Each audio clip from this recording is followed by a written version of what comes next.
Buenas tardes, mis hermanos, saludos, bendiciones para su vida, un abrazo para todos. Quería pasar por acá, pues, un momento eh, porque me han pedido varios hermanos, unos amigos, estuve hablando con unos pastores también amigos, y para subir en un extracto de la predicación del día de ayer, del mensaje "La iglesia está desnuda". No pudimos subirlo, tuvimos problemas con el internet, no pudimos subir el live. Y bueno, quería ahorita subirle pues este pequeño extracto de ese mensaje, de esa predicación, que sin duda alguna, pues, gracias al Señor fue una bendición. Y porque yo le decía a los hermanos cuando me invitaron a predicar, yo le dije, yo les comenté que estaba últimamente pues como Dante Gebel, con el mensaje de Noemí, que lo he predicado muchísimas veces, pero siempre el Señor le añade algo diferente y entonces yo dije, bueno, tengo el mensaje del Camino de Maús, porque siempre que lo doy el Señor me añade algunas cosas, investigo y me doy cuenta de algunas cosas también hermosas, pero en la inquietud de mi corazón fue sobre estos dos versículos. Y bueno, para mí fue verdaderamente interesante. Ciertamente es el Señor que nos ayuda y el que nos guía con su palabra, porque es uno de los pasajes muy oscuros de la Escritura, casi no se predica, y ciertamente pues el Señor me puso en mi corazón un mensaje bien bonito para la iglesia, con una reflexión. Y bueno, quiero entrar de una vez en materia, ¿no? Porque aquí el tiempo también pasa muy rápido y estoy esperando que un pastor grabó el audio, él grabó el video, pero dejó el cable del plus y el audio no quedó muy bien. Entonces, bueno, quería subir este extracto para los amigos, pues, y los hermanos que estaban pendientes de esto. Vamos a leer bajo la bendición, en el nombre de Jesucristo. Vamos a leer este hermoso dos versículos, y vamos a darle la continuidad de lo que es la disertación del mensaje. El canonizador, el hombre que utilizó Dios para hacer la traducción y colocarla en la Biblia, él coloca allí un título, ¿no? Y dice: el joven tuyó. Y el versículo 51 dice: pero cierto joven le seguía al Señor, cubierto el cuerpo con una sábana, y le prendieron. Mas él, dejando la sábana, huyó desnudo. Yo estuve analizando el contexto histórico, el contexto cultural. Estuve hablando con un amigo mío que es rabino, y estuve averiguando el texto de la palabra, la etimología de esa palabra, de esa sábana, que es el término sindón del griego. Lo pueden ubicar en el 4616 de la Concordancia Strong.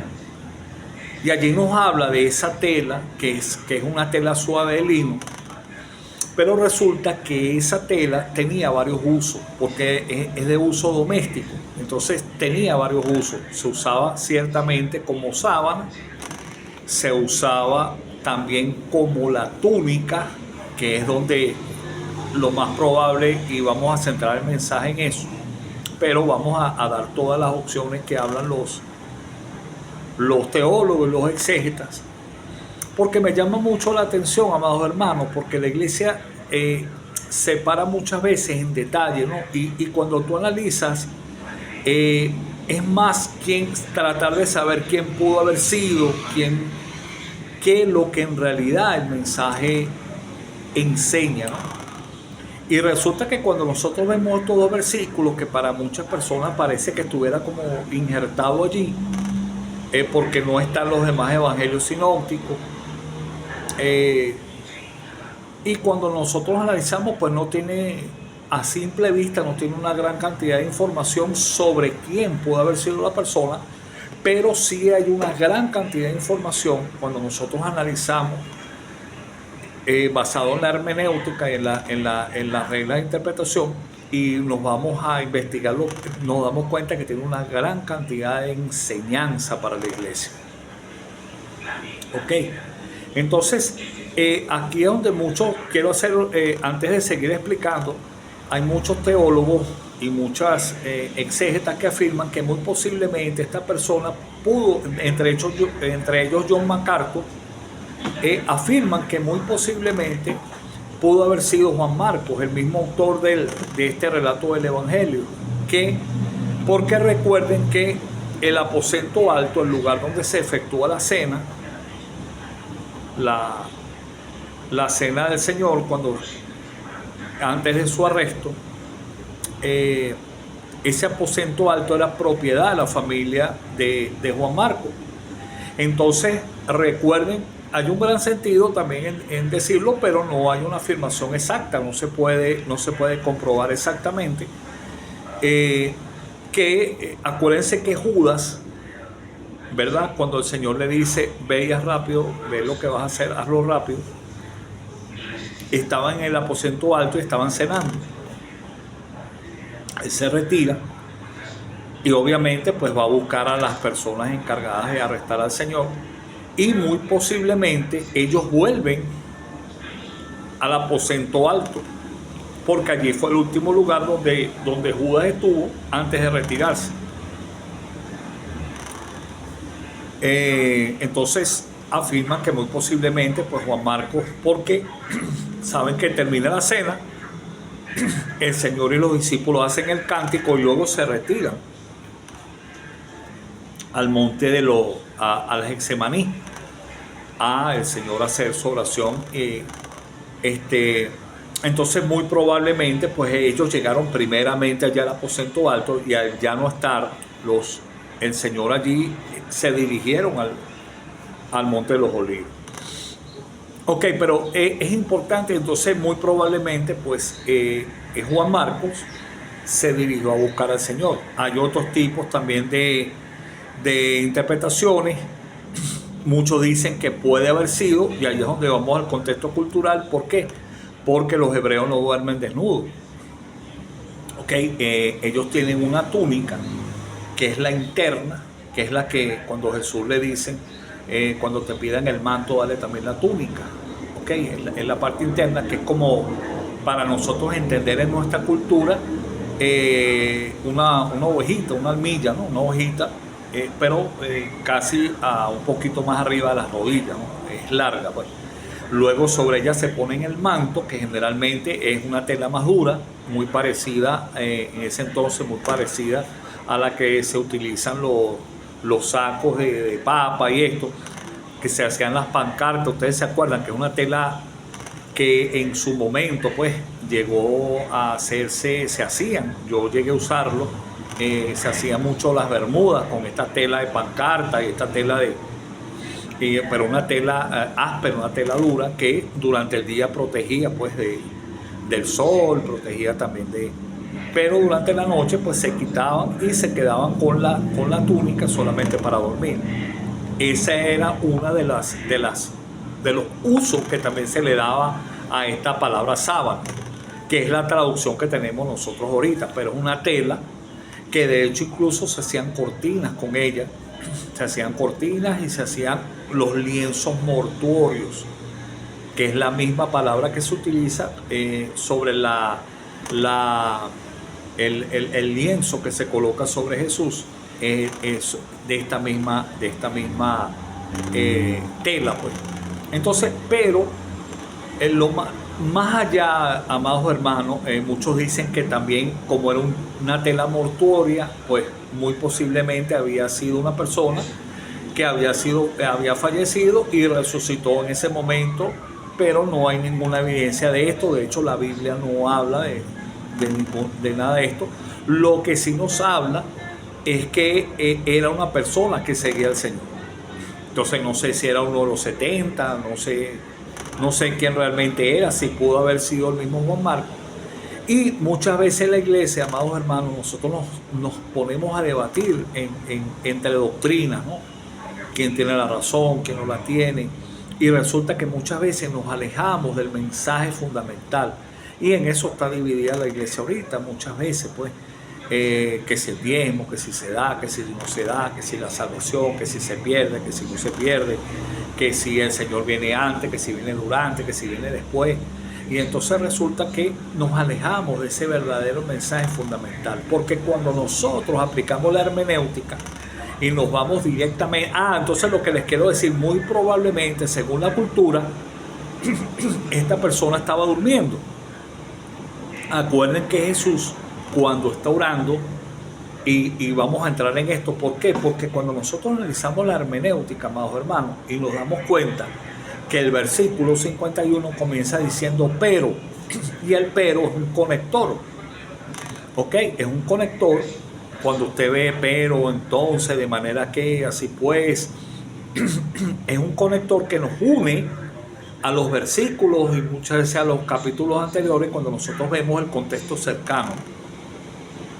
Y allí nos damos cuenta que el versículo 50 aporta lo que es la mayor carga de enseñanza sobre lo que es este tema. Porque el versículo 50, aunque muy corto, pero dice, entonces, hay un conector también con todo lo demás relacionado. Y dice, todos, ¿cuántos? Todos. Los discípulos dejándole huyeron. Entonces, aquí es donde quiero hacer esa parada. ¿Por qué? Porque muy probablemente esa persona, si tenía solamente la túnica y se levantó en el momento, salió en el momento, estaba buscando, viendo qué había pasado, tratando de acercarse para ver qué era lo que sucedía, o era de los mismos, de los discípulos que estaban allí, al serle alada la túnica, muy posiblemente se haya quedado en cuero, haya quedado desnudo. Y recuerden que la desnudez en la Biblia, a excepción del origen, del Génesis, del Bereshit, del inicio, es sinónimo de ¿qué? De vergüenza. Cuando vemos hablar de desnudez, pues es un sinónimo de vergüenza. Pero ¿de vergüenza para quién? Para la persona que queda desnuda, ¿verdad que sí? Pero yo les pregunto, amados hermanos, y ahí es donde entra el mensaje para nosotros, para la iglesia, para la reflexión. Cuando nosotros analizamos, estamos viendo que todos los discípulos del Señor, porque dice todos, lo abandonaron y todos huyeron. Entonces, imagínense por un momento a esta persona, independientemente de quién puede haber sido, era un hebreo, el haber quedado desnudo, es sinónimo de una gran vergüenza, ¿verdad? Pero también es un sinónimo de una gran debilidad de nosotros como seres humanos. Porque yo les pregunto, ¿qué es lo que nosotros, acaso delante del Señor Jesucristo siempre no estamos desnudos? ¿Acaso delante de nuestro Dios no estamos desnudos también? O sea, nosotros estamos desnudos delante de Él. Entonces, ¿qué es lo que muchas veces nosotros tratamos de tapar? Puede haber sido también, dicen que muy posiblemente también haya sido una sábana, pero al haberle quitado esa sábana, quedaba con la túnica y también era una desnudez para los hebreos. Entonces, ciertamente, nosotros muchas veces buscamos taparnos y tratar de tapar ante Dios, pero ¿qué es lo que muchas veces nosotros tenemos escondido? ¿Qué es lo que muchas veces no desnudamos? Nuestros sentimientos, nuestras emociones, lo que tenemos realmente en nuestro corazón. Yo le pedí a Dios que tuviera misericordia para derramar en mí, ya que nunca había tocado este mensaje. Uno siempre escucha, ve los demás comentarios, escucha las demás prédicas sobre esto, y yo veo que muchas personas tratan de enfocarse muchas veces también en quién puede haber sido la persona, pero no lo que en sí el mensaje trata de enseñar, que es donde está verdaderamente la riqueza literaria que nosotros podemos extraer para nosotros, que es la extracción del mensaje espiritual para nuestra vida. Entonces nosotros para el Señor siempre estamos desnudos. Lo que se manifiestan son, o lo que muchas veces nosotros tratamos de tapar o tratamos de encubrir, son nuestras intenciones. Judas vendió al Señor, ¿por qué? Por un motivo económico. Pero Pedro vendió al Señor, ¿por qué? Él negó al Señor, ¿por qué? Por su debilidad humana, por su temor, por su miedo. Acuerden que el Señor Jesucristo ya les había dicho en una oportunidad, le dijo: Pedro, Satanás los ha pedido para zarandearos como a trigo. ¿Cuándo los iba a zarandear? En este momento fueron zarandeados, aquí fueron zarandeados. Y el Señor le dice: pero yo he orado por ti, Pedro. No es que no había orado por los demás, pero era una oración especial de intercesión por Pedro. ¿Por qué? Porque Pedro, el Señor sabía que lo iba a negar y que Pedro iba a abandonar su ministerio. Pero Él le da una palabra profética, Él le da una palabra y le dice: pero una vez que te hayas levantado. Entonces es muy importante eso, porque el Señor oró por todos, pero el Señor sabía, ahí estaba el colérico, el sanguíneo de Pedro, el hombre que andaba el restiado, como lo decimos nosotros aquí en buen venezolano.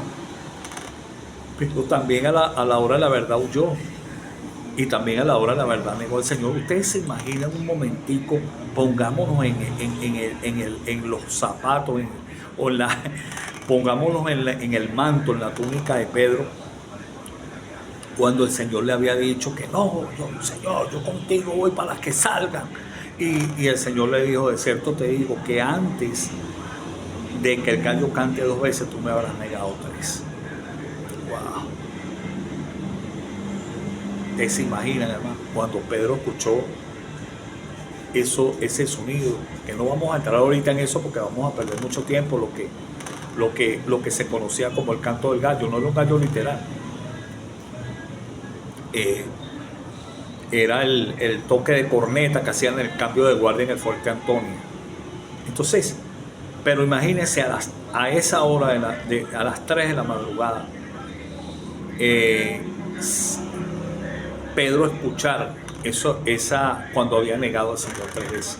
Entonces, cuando nosotros analizamos y vamos viendo entonces y seguimos leyendo todo lo que viene sucediendo arriba, nos damos cuenta que el Señor Jesucristo estaba enfrentando una de las horas más aciagas, más terribles, más duras de su ministerio físico acá en la tierra. Tan es así que dice Lucas en su versión de esto mismo, del Getsemaní, que el Señor sudaba especies de gotas de sangre, lo que se conoce como la hematohidrosis.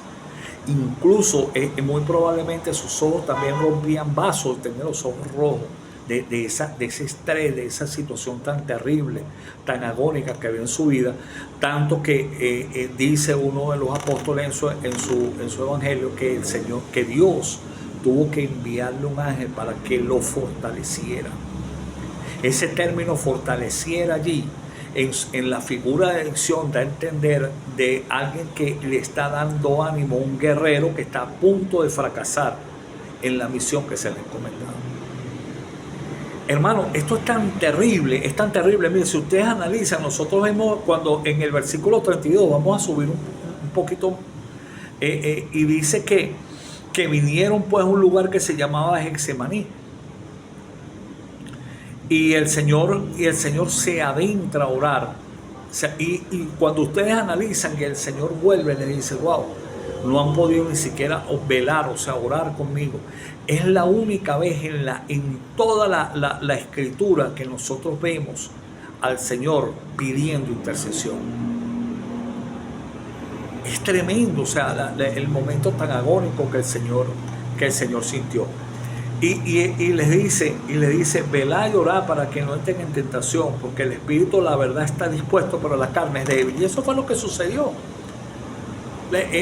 En ese momento privó la carne, privó el deseo, el instinto de supervivencia, el irse. Pero yo pregunto, ¿no era la misma vergüenza de los apóstoles el huir vestido que el de este joven salir desnudo? Lo que pasa es que uno era más visible. Pero nosotros tenemos que entender, amados hermanos, que por eso es que siempre les digo, Dios siempre conoce y Dios siempre se va a enfocar en la intención, en el motivo de nuestro corazón por el cual hacemos las cosas. Por eso es que usted ve un Ananías y Zafira que muere, que eso lo vamos a explicar. No sé si lo explicamos una vez en uno de los apartes que subimos, pero si no lo vamos a explicar más adelante, qué fue lo que pasó allí. Y vemos a una Rahab que en plena ley, en plena situación de ley, por mentir es no solamente, sino que es bendecida a ella y su generación, y llega a formar parte pues de ese hall de la fama que nosotros decimos, de esos héroes de la fe de Hebreos capítulo número 11. Porque siempre Dios ve el motivo del corazón. Por eso Usa cayó muerto, fulminado, porque él según trataba de ayudar a Dios, pero el motivo de su corazón era incorrecto. Por eso es que siempre estamos desnudos ante Dios, aunque tratemos de cubrir o de tapar o de cubrir nuestras acciones. Y usted ve un David que en su frenesí de danza toca el arca y no muere. Entonces Dios siempre se enfoca en el motivo del corazón del hombre. Y tú sabes cuál es el grave problema, hermano. El grave problema es cuando la iglesia del Señor, cuando nosotros creemos que estamos vestidos y en realidad estamos desnudos. Eso fue lo que pasó en el Génesis. Acuérdense que en el Génesis ellos andaban desnudos y no se avergonzaban. Es solamente a través del estado de caída de esa cuando se produce la caída, cuando se produce esa situación allí que vemos en Génesis capítulo número 3, cuando ellos buscan, al verse desnudos, tratan de cubrirse con hoja de higuera, y nosotros muchas veces tratamos de cubrirnos, y eso a entender es cuando nosotros tratamos de cubrirnos con nuestras propias justificaciones ante Dios, cuando nosotros tratamos como el mismo Adán, que en ese momento cuando el Señor le coloca frente a sí, a su ayuda idónea, a su cerca de uno,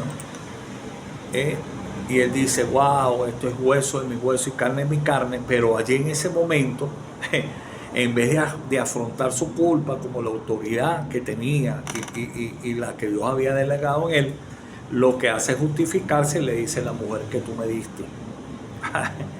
Entonces y allí es donde se produce esa tipología. El Señor le dice, los viste con piel. El primer sacrificio verdaderamente que se produce ahí como un tipo de expiación, que es la justificación, lo que se produce, lo que viene a ser Jesús, que nos cubre con su piel, con su sangre. Somos cubiertos y expiados en nuestro pecado.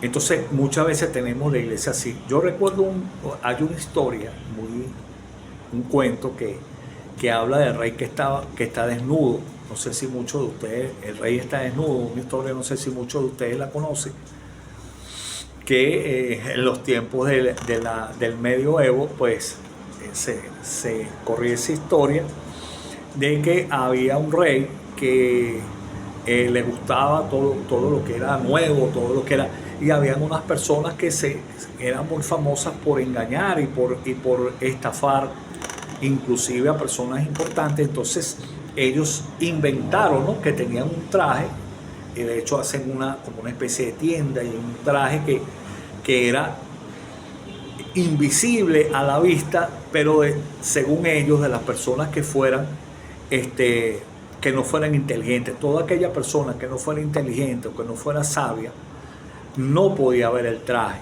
ni podía palparlo.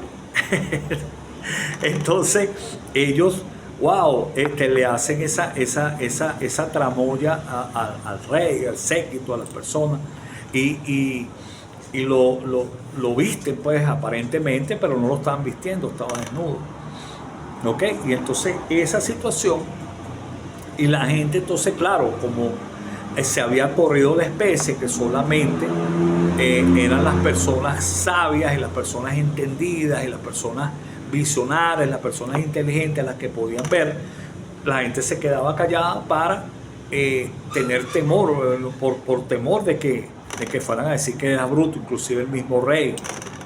Entonces, bueno, se coloca supuestamente ese manto y lo que estaba era desnudo. Entonces comienza a caminar entre las personas y las personas también, como entendían y conocían la situación, pues comenzaron a aplaudir. ¡Wow! ¡Qué hermoso! ¡Qué bello el traje! Y más adelante habían unos niños, Dios bendiga a los niños, porque siempre dicen la verdad, y empezaron a reírse y a burlarse hasta que comenzaron unos a decir: mamá, mamá, el rey está desnudo. Y eso muchas veces está pasando en la iglesia cuando nosotros queremos justificar ante Dios nuestras situaciones, acciones, que Dios sabe verdaderamente que no están bien. El Señor estaba viviendo uno de los momentos más asiagos de la vida, hermano. Muchas veces nosotros, ahorita en este tiempo, con nuestras acciones, nos estamos dejando solos. Estamos entreteniéndonos, tenemos una iglesia entretenida ante situaciones que están pasando, que están aconteciendo. Estamos viendo señales que están mucho más determinantes que nunca, que debemos estar.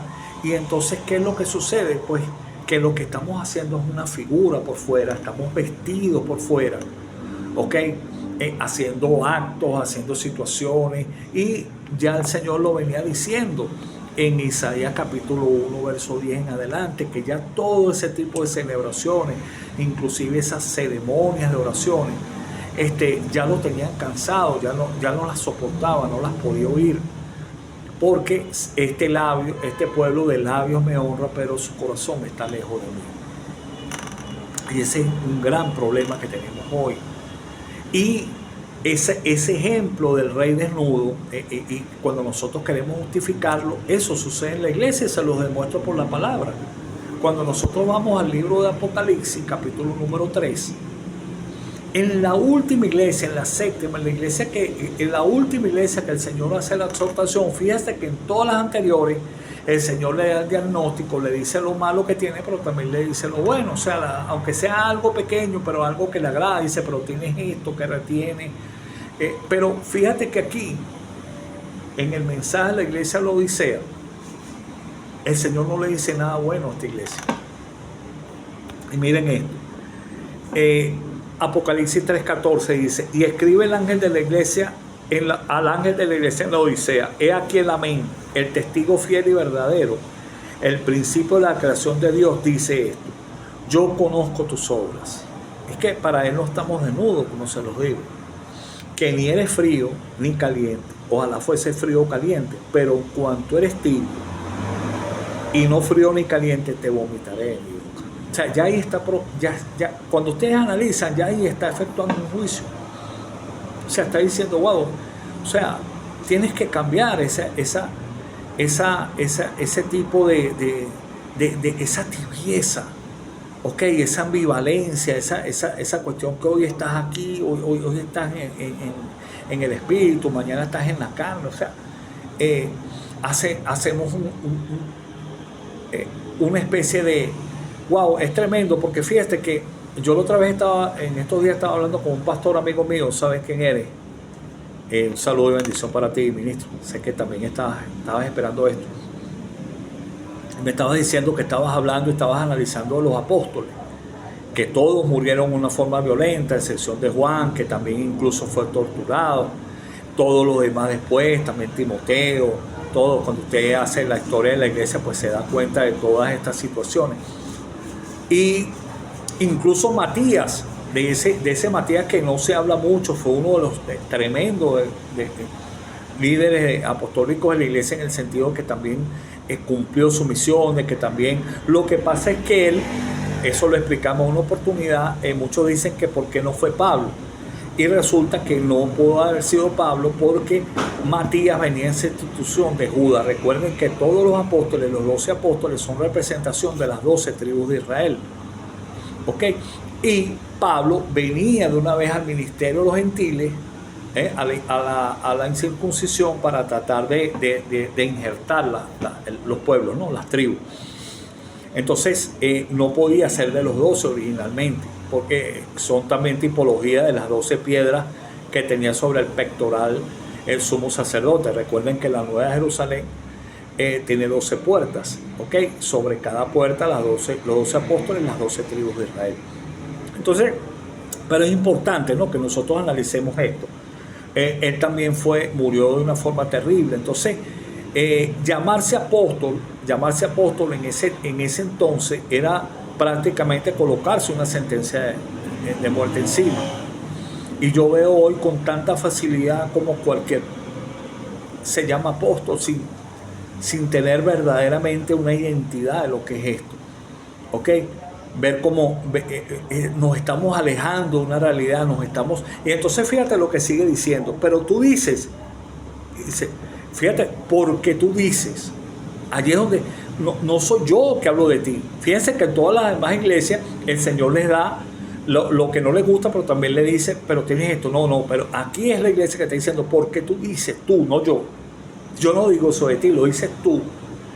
Por cuanto tú dices, eres tibio y no frío ni caliente, te vomitaré de mi boca.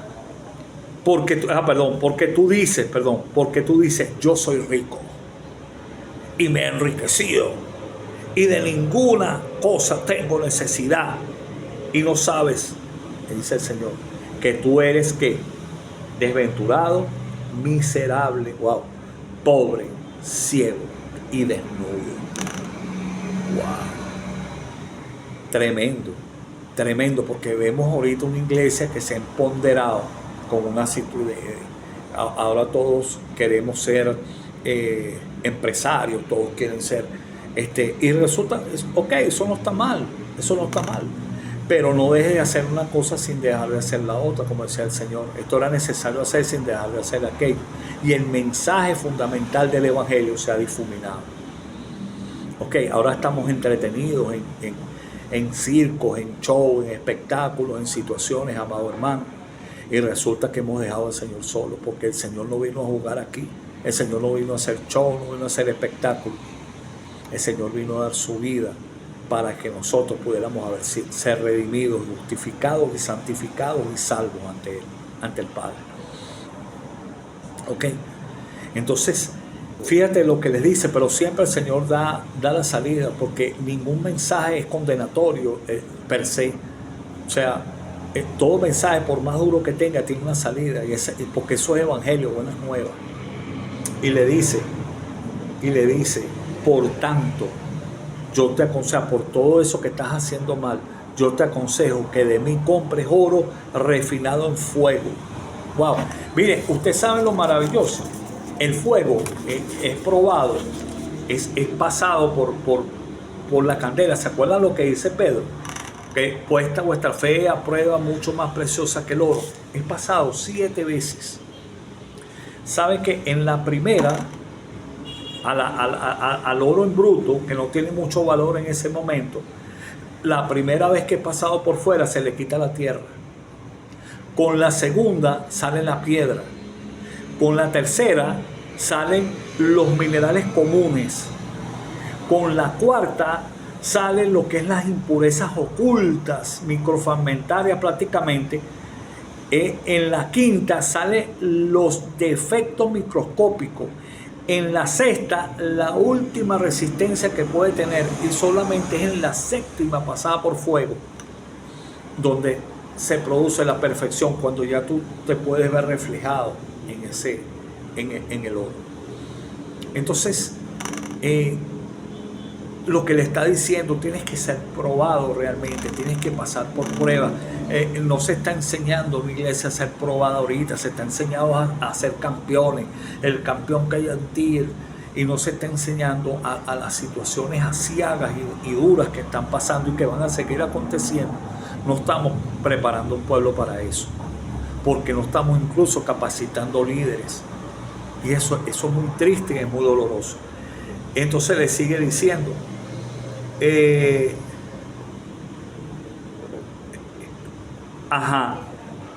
para que seas rico verdaderamente, y vestiduras blancas para vestirte, y que no se descubra la vergüenza de tu desnudez, y unge tus ojos con colirio para que veas. Esa zona de allí era muy productiva en ese entonces, porque se producía una especie de colirio que era muy comercializado en toda esa parte de Asia, Y el Señor le está diciendo, pero es a través de mí que realmente vas a tener un colirio, que puedas ver claramente lo que es la realidad del Evangelio. Entonces, amado, ¿qué es lo importante? Lo importante es eso. Apocalipsis 16, 15, ya para cerrar. En todo el capítulo es la única parte donde habla el Señor en este versículo y dice, aquí yo vengo como ladrón. Bienaventurado el que vela y guarda su ropa para que no ande desnudo y vean su vergüenza. ¿Habrá hecho referencia tal vez a ese evento? Quién sabe, es muy posible. Acuérdense que el Señor Jesucristo le había dicho, mire, ustedes se escandalizarán de mí, le dijo el Señor en Marcos 14. Vamos a tratar de no llegar a los minutos 40 para que no tarde tanto, pero es importante decir esto. Él les dice, el Señor les dice, Él les dice, ustedes se escandalizarán de mí. Ajá, versículo 27. Entonces Jesús les dijo, todos se escandalizarán de mí esta noche, porque escrito está, heriré al pastor y las ovejas serán dispersas. Pero después que haya resucitado, iré delante de ustedes a Galilea. El Señor les está explicando. Entonces Pedro le dijo, aunque se escandalicen los demás, yo no. Y le dijo, de cierto te digo, que antes que el gallo cante 2 veces, tú me habrás negado 3, Pedro. Mas él con mayor insistencia, si me fuere necesario, moriré contigo, no te negaré. Y fíjense lo que dice, también todos, no solamente Pedro, también todos decían lo mismo. ¿Y qué pasó? Verso 50, entonces todos los discípulos, dejándole, huyeron. Señores, Dios conoce nuestras debilidades. Dios conoce que somos muchas veces débiles, somos imperfectos, pero Dios conoce el motivo de nuestros corazones. Señores, comencemos correctamente a comenzar a buscar. Allí entra ese pedacito, el mensaje Maús, aquello que produce un avivamiento. A esos 2 hombres que estaban abandonando su ministerio también, Cleofas y el otro, que yo lo relaciono conmigo, contigo, con cualquier persona. 2 claves: conocimiento de la palabra y comunión con el Señor. Eso fue lo que hizo que ellos volvieran y avivaran a los generales que estaban escondidos arriba en Jerusalén. Hermanos, espero haberles sido alguna bendición. Un gran abrazo para ustedes. Su hermano, su amigo, el pastor Leoncio Montes de Oca. Señores, los tiempos son peligrosos, son difíciles. Y solamente son las verdaderas promesas, lo que nosotros verdaderamente, porque cuando el Señor dijo en Mateo 24, dijo, vendrán muchos falsos y tratarán de confundir incluso a los escogidos. ¿A qué hace referencia? A su iglesia. ¿Y dónde usted va a ser confundido? Usted no va a ser confundido escuchando a un Hermes o a alguien que le diga de astrología o que le diga los signos, que le lea el tarot, ¿verdad que no? ¿Dónde es confundido? Dentro de la iglesia, con personas que se paran a dar mensajes sin tener una conciencia, manipulando verdaderamente un mensaje, sin tener conciencia real de lo que el mensaje quiere enseñar. Y eso es muy peligroso, porque ciertamente, como enseña la Escritura, por haberse multiplicado la maldad, el amor de muchos se enfriará. Y eso está pasando. Hay muchas personas en estos días, escribió un pastor muy conocido por ahí, que están abandonando la iglesia. ¿Por qué? Pregúntatelo. Un gran abrazo, amado. Muchas bendiciones para ustedes. Les habló su hermano, su amigo, el pastor Leoncio Montes de Oca. Bendiciones. Pronto seguimos con la serie de estudios de la 7ª iglesia del Apocalipsis y otros temas más. Muchas bendiciones para su vida.